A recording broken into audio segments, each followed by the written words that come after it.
Sang Yang Adi Budaya, Namo Buddhaya.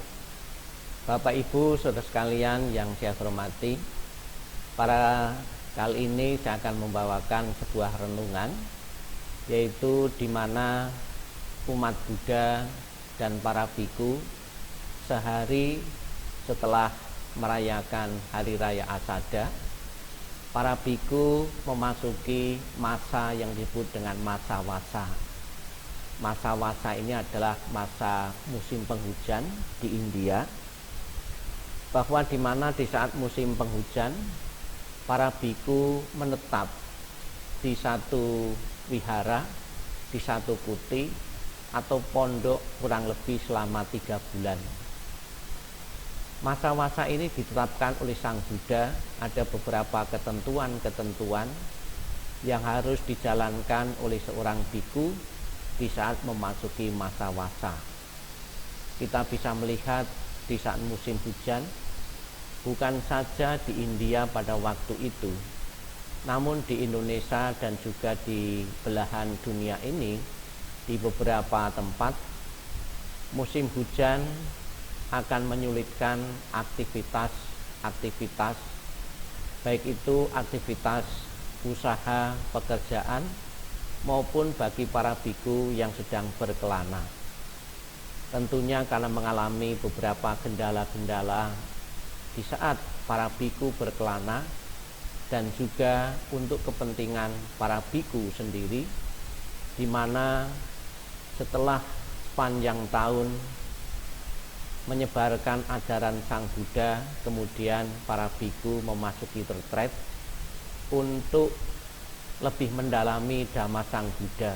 Dia mendekatkan diri kepada para guru-guru untuk mendapatkan pengetahuan baru. Dapat kita lihat di gambar di saat para biku dan para samanera ini di saat musim hujan, mereka di saat mau pindah patah atau mencari dana makanan, mereka membawa payung karena suasana hujan, dan juga lingkungan sekitarnya tentunya juga tidak mendukung sekali. Berdasarkan iklim di India pada waktu itu, di India dibagi menjadi 2 wilayah utama. Wilayah India Utara berbatasan dengan Selatan. Inilah letak geografis dari India. Pada masa kehidupan Sang Buddha di India ada 3 musim yang berlaku pada waktu itu. Yang pertama yaitu musim dingin, atau di dalam bahasa Pali itu Hemanta. Kemudian musim panas, Gimha Utu. Musim hujan yang ketiga atau Wasana Utu. Inilah 3 musim yang berlaku di saat Sang Buddha masih hidup di India. Ada 3 musim ini. Untuk saat ini atau dewasa ini, ternyata musim itu sudah berubah. Bahkan musim yang ada di India ini sangat unik. Kurang lebih ada 5 keunikan musim di India. Di antara bulan Desember dan Februari ini memasuki musim dingin. Bahkan dinginnya sampai 0 derajat, berkabut tebal, membuat jarak pandang yang pendek. Biasanya jadwal kereta dan pesawat sering delay, sehingga menyebabkan terlambat beberapa jam, beberapa waktu karena ada musim kabut atau musim dingin ini. Ini kita lihat di sana sini itu turun salju. Kemudian di antara musim Maret sampai April itu memasuki musim semi. Di beberapa tempat, di taman-taman itu muncul bersemi beberapa tanaman-tanaman dan bunga-bunga. Di saat musim panas, ini antara Mei dan Juni, bahkan suhunya itu sampai 45 derajat. Sepertinya berada di sebuah oven ukuran besar, ukuran jumbo, dan matahari terbit kurang lebih jam 5 pagi dan tenggelamnya jam 19.30, kering kerontang ya. Bahkan ada yang mengamati ada beberapa daerah tertentu karena panasnya sampai 45 derajat, ini menyebabkan ada beberapa ruas jalan yang aspalnya itu meleleh sehingga tidak bisa dilalui. Kemudian di bulan Juli sampai Agustus itu musim hujan, tiap hari hujan deras, becek dan jalanan penuh dengan air. Kita lihat dari kondisi seperti saat ini, sungai-sungai besar meluap, kemudian jalan-jalan becek, sehingga tidak memungkinkan sekali para biku tetap melanjutkan berkelana. Maka Sang Buddha menetapkan di saat masa musim hujan atau wata ini, para biku diperkenankan untuk mengurangi aktivitas berkelana dan mendiam satu tempat tertentu yang sudah ditentukan. Kemudian di antara bulan September dan November ini terjadi musim gugur. Jadi pohon-pohon yang tadinya itu rimbun, rindang, hijau, di musim gugur ini pohon-pohon mengalami kerontokan daunnya dan suasana juga kering. Bapak Ibu saudara sekalian yang saya hormati, di dalam kitab suci Majjhima Nikaya ya, disebutkan bahwa dalam Tripitaka dikatakan bahwa jika tidak terdapat para pengikut perumah tangga yang menjalankan dharma, maka kehidupan suci tidak akan sempurna. Ini adalah saling ketergantungan. Jadi para anggota sangga juga sangat berperan sekali ingin mendapatkan dukungan dari para umat yang berbakti. Umat yang berbakti inilah yang akan mendukung kehidupan para biku, sehingga para biku bisa memenuhi kebutuhan kebikuannya, kebutuhan kewiharaannya itu dengan baik, sehingga bisa berlatih winaya, berlatih meditasi dengan lebih baik lagi apabila tercukupi oleh umat yang berbakti. Namun sebaliknya, apabila para umat lalai menjalankan kewajiban sebagai umat, maka kehidupan biku pun juga tentunya akan terganggu, karena para biku tidak bisa memenuhi kebutuhan pokoknya, makanan, pakaian, tempat tinggal, maupun kebutuhan-kebutuhan yang lain yang sangat tergantung sekali kepada pemberian dari umat yang berbakti ini. Dalam rumah tangga maupun wihara, aku memuji praktek yang benar. Dan apakah mereka berumah tangga ataupun biksu dan biksuni, jika melaksanakan dalam cara yang benar, kemudian dikarenakan praktek yang benar itu, mereka akan menjadi pemenang kebenaran, pemenang dharma, pemenang jalan. Ini ditulis dalam Sanyutta Nikaya volume 19. Jadi Bapak Ibu sekalian, apabila kita sebagai umat Buddha menjalankan, selalu berada di jalan kebenaran, dan kita sudah berhasil taat dan teguh berada di jalan kebenaran, kita akan menjadi pemenang kebenaran. Kita tidak pernah goyah, kita tidak pernah tergoda oleh hal-hal yang negatif yang merugikan baik diri kita maupun orang lain. Jadilah pemenang kebenaran, sebab hanya orang sebagai pemenang kebenaran inilah hidupnya akan terlindungi oleh kebenaran yang dijalankannya, yang dipraktekannya. Hiduplah selalu berada di jalan kebenaran, karena hanya di jalan kebenaran inilah Bapak, Ibu, dan saudara sekalian akan selamat, baik dalam kehidupan saat ini maupun kehidupan yang akan datang.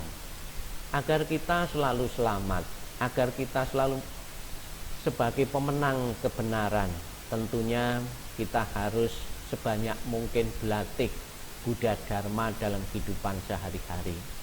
Berlatih Buddha Dharma perlu ketekunan, berlatih Buddha Dharma perlu ketelatenan dan kesabaran untuk meraih kemenangan. Seperti halnya ketika kita mengikuti perlombaan-perlombaan, baik itu perlombaan olahraga maupun perlombaan-perlombaan karya-karya yang lain, tentunya agar kita meraih kemenangan-kemenangan, keberhasilan, tentunya harus dengan ketelatenan, harus dengan ketekunan dan kesabaran di jalan meraihnya.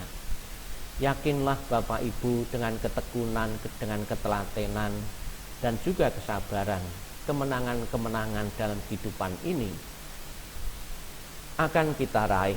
Kemenangan-kemenangan dalam kehidupan spiritual kita, kehidupan rohani juga bisa kita nikmati. Bapak Ibu saudara sekalian yang saya hormati, setiap saat sebetulnya kita bisa berdana kepada sangga, kepada anggota sangga. Ditulis di dalam kitab suci, Sang Buddha mengatakan, salah satu kewajiban terpenting umat berumah tangga adalah menyediakan 4 kebutuhan dasar bagi biksu dan biksuni. 4 kebutuhan dasar ini diberikan umat kepada para biku biasanya itu di saat hari Katina, di mana di saat hari Katina setelah para biku selesai berwasa itu menerima persembahan-persembahan 4 kebutuhan pokok untuk mendukung kehidupan sebagai biku. Apa saja 4 kebutuhan pokok bagi para biku itu? Yang pertama, di dalam bahasa Pali disebut dengan ciwara, ini jubah, pindapata, makanan. Yang ketiga, senasana, tempat tinggal. Dan yang keempat, bisaja atau obat-obatan. Keempat kebutuhan pokok ini wajib dipenuhi oleh para umat yang berbakti. Setelah para umat memberikan persembahan 4 kebutuhan pokok para biku, sebaliknya biku pun mempunyai kewajiban yang tidak boleh ditinggalkan oleh seorang biku, yaitu memberikan bimbingan dhamma kepada umat, membimbing agar para umat selalu berada di jalan kebenaran, agar para umat tekun di dalam dharma, dan menyelamatkan umat agar terhindar dari bahaya-bahaya kelahiran-kelahiran di alam-alam rendah. Bapak Ibu saudara sekalian yang saya hormati, namun di samping 4 kebutuhan pokok yang saya sebutkan tadi, di era modern, di era zaman teknologi ini, ada beberapa fasilitas, ada beberapa sarana-sarana yang juga para biku tidak boleh ketinggalan zaman, karena untuk mendukung pembinaan bagi para umat. Salah satunya adalah alat komunikasi, agar hubungan biku dan hubungan umat ini bisa terjalin dengan baik, dan para umat dan para biku ini bisa menjalin hubungan atau bertanya tentang hal-hal tentang dharma, itu bisa pakai sarana HP. Sarana HP ini sarana yang sangat memudahkan sekali, karena faktor tempat tinggal yang jauh antara biku dan umat, sehingga HP ini sangat diperlukan sekali. Di samping HP tentunya juga ada sarana yang lain, misalnya laptop, sebagai sarana untuk berkhotbah agar para biku bisa belajar dhamma lebih baik, dan juga setelah belajar laptop itu juga bisa digunakan sarana untuk membabarkan dharma, agar apa yang diberikan para biku itu dalam bentuk video visual maupun tulisan-tulisan dharma yang lebih memperjelas lagi pengetahuan para umat yang menerima. Jadi di samping 4 kebutuhan pokok, ada kebutuhan-kebutuhan yang lain. Sebetulnya kebutuhan-kebutuhan sekunder ini di dunia modern saat ini sangat diperlukan sekali.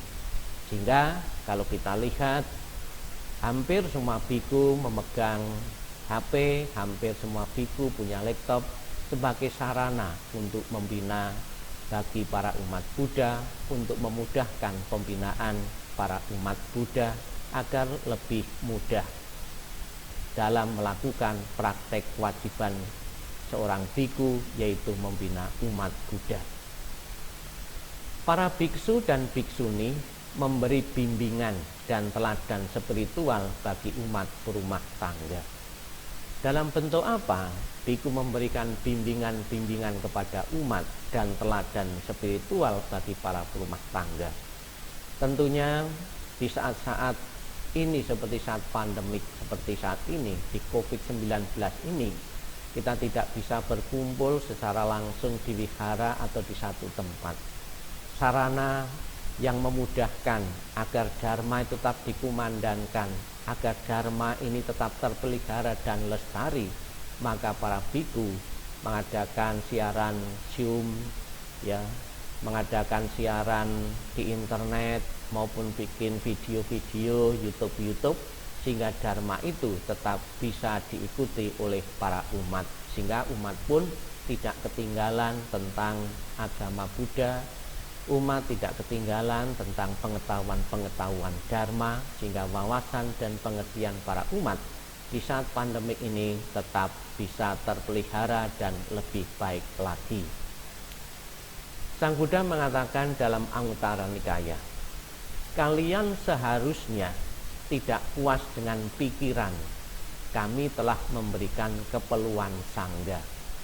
Ini mengingatkan kepada para umat agar tidak puas diri karena telah memberikan apa yang menjadi keperluan sangga, namun lalai terhadap kewajibannya, yaitu melatih diri menjalankan meditasi.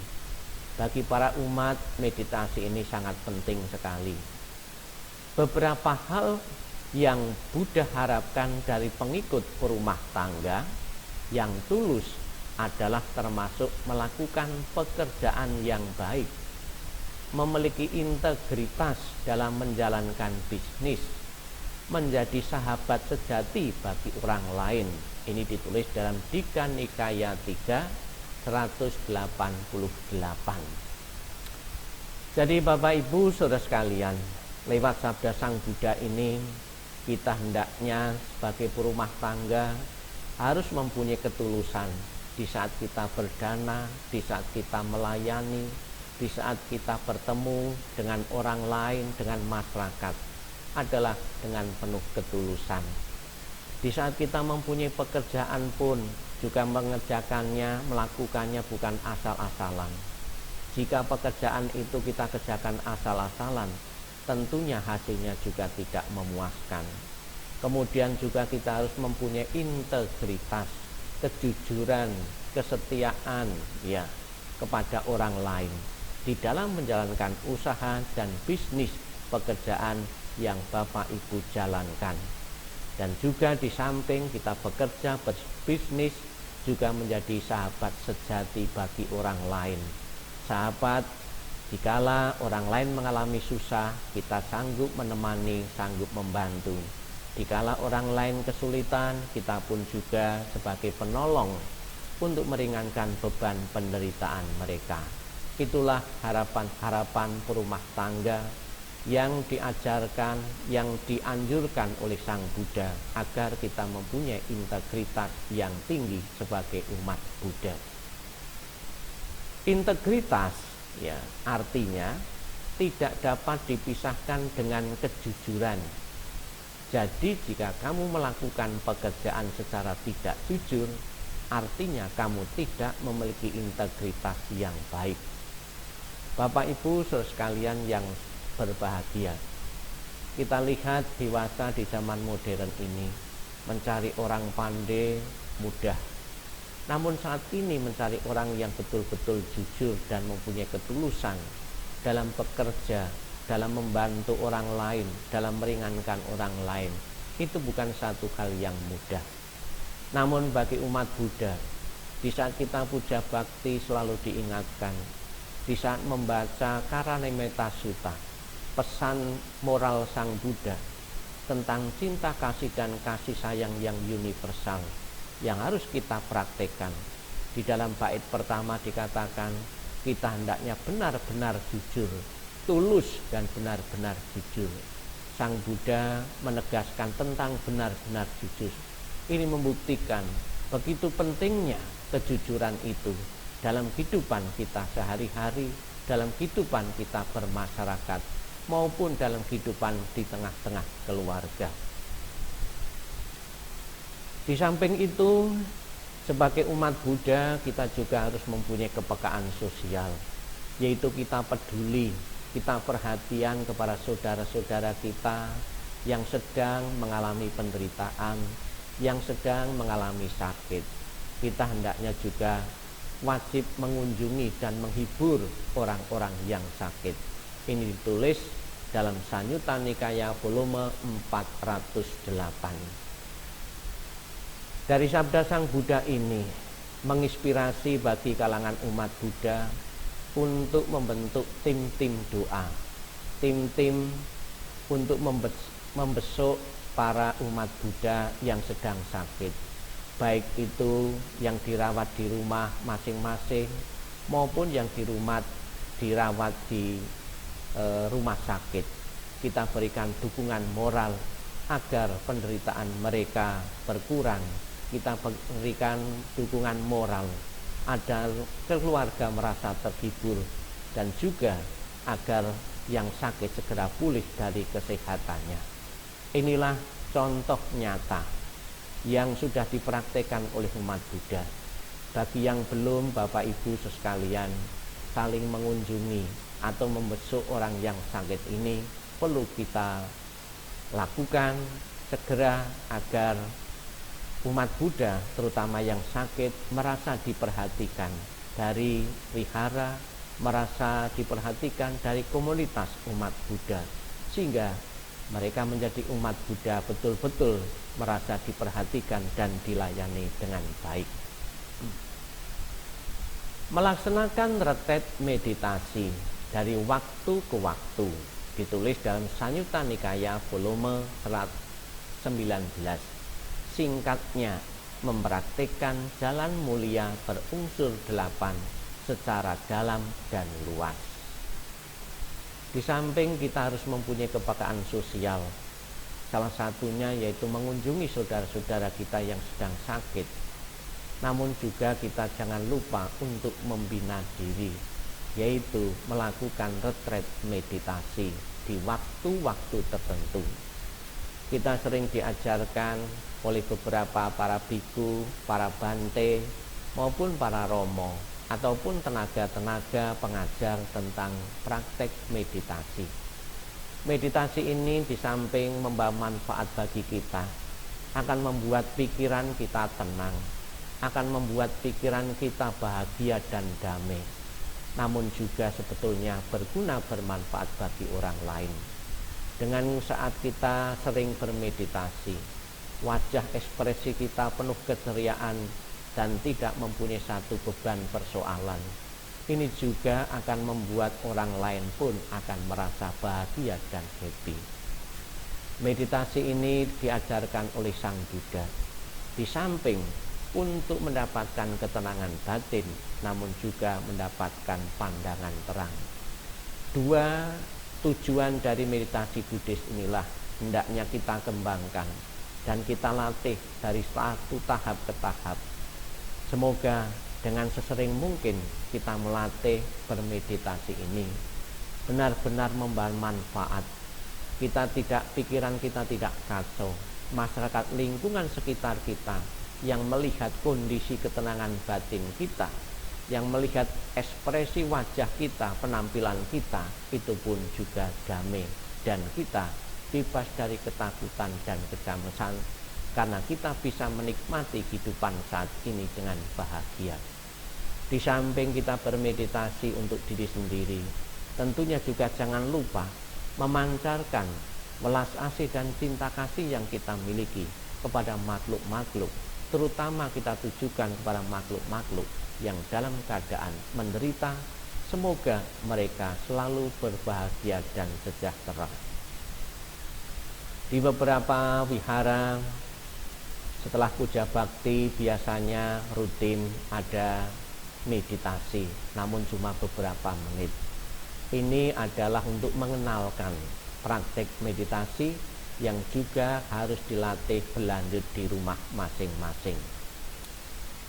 Bapak Ibu saudara sekalian yang saya hormati, kalau tadi di awal di saat saya membicarakan tentang wasa, kemudian ada beberapa hal juga yang harus diketahui oleh umat, marilah kita simak beberapa hal tentang wasa ini. Kenapa atau alasan-alasan kenapa Sang Buddha menetapkan wasa ini kepada para biku. Tentunya di samping harus diketahui oleh para biku sendiri, namun juga umat perlu mengetahui, sebab ini juga ada kaitan. Keberhasilan seorang biku yang berwasa juga sangat tergantung pada perhatian dari umat kepada biku yang sedang menjalankan masa wasa. Ada beberapa alasan mengapa wasa itu ditetapkan. Yang pertama, pada musim penghujan, jalan-jalan menjadi becek dan tidak nyaman dilalui. Yang kedua, banyak tanah berlubang yang tergenang oleh air.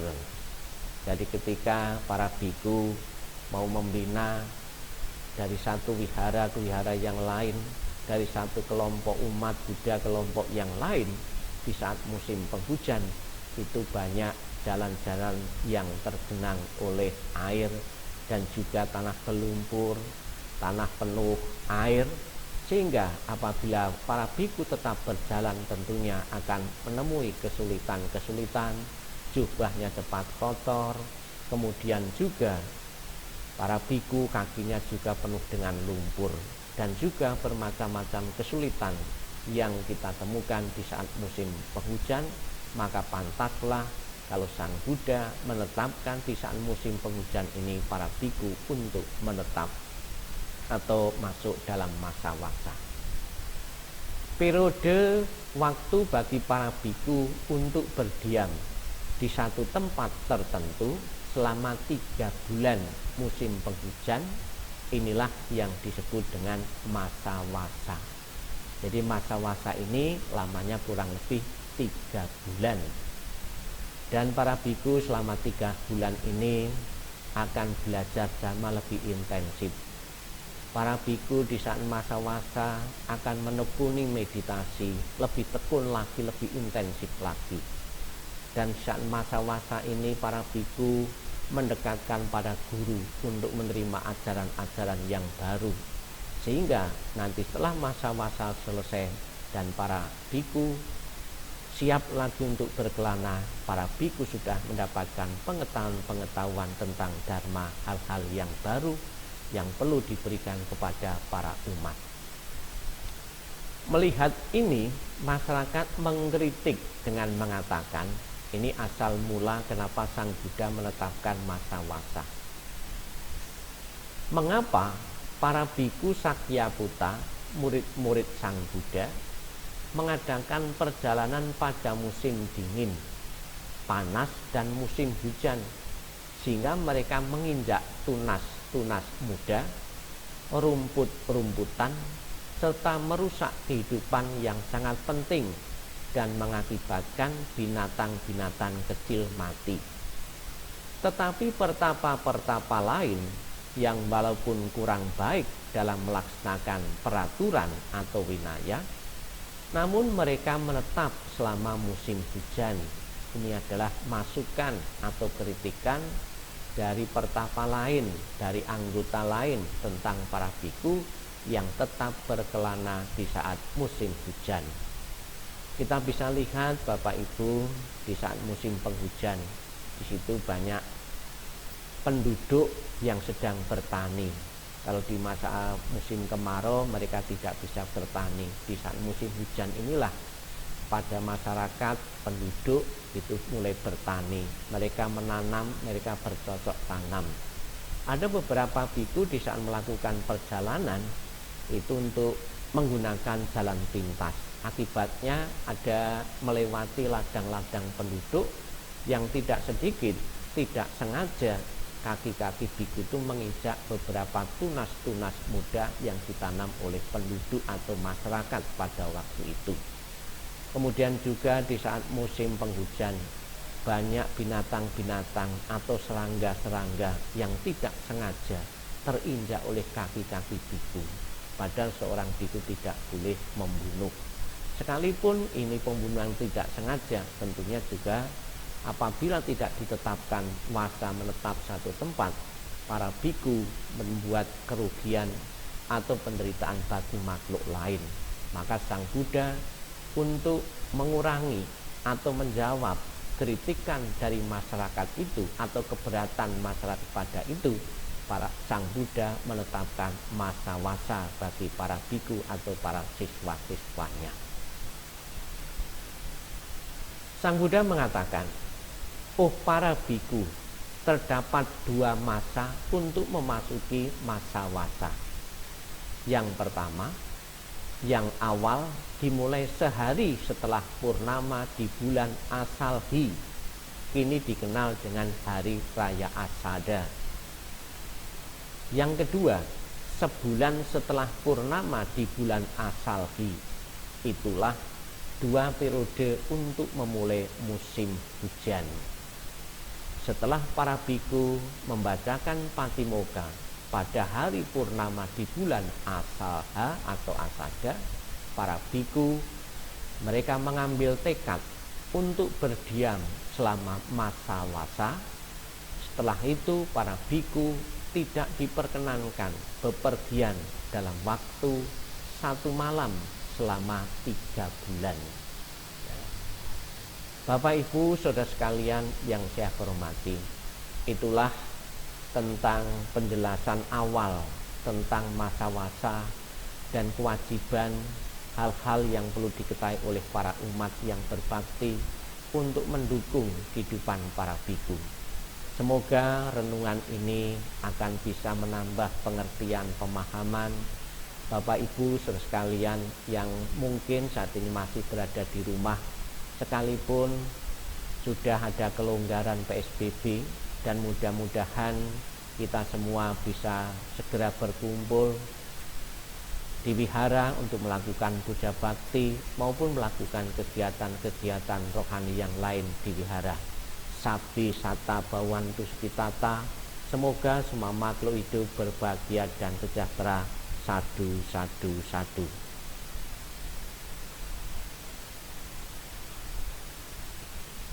Pakistan dan India bagian sekarang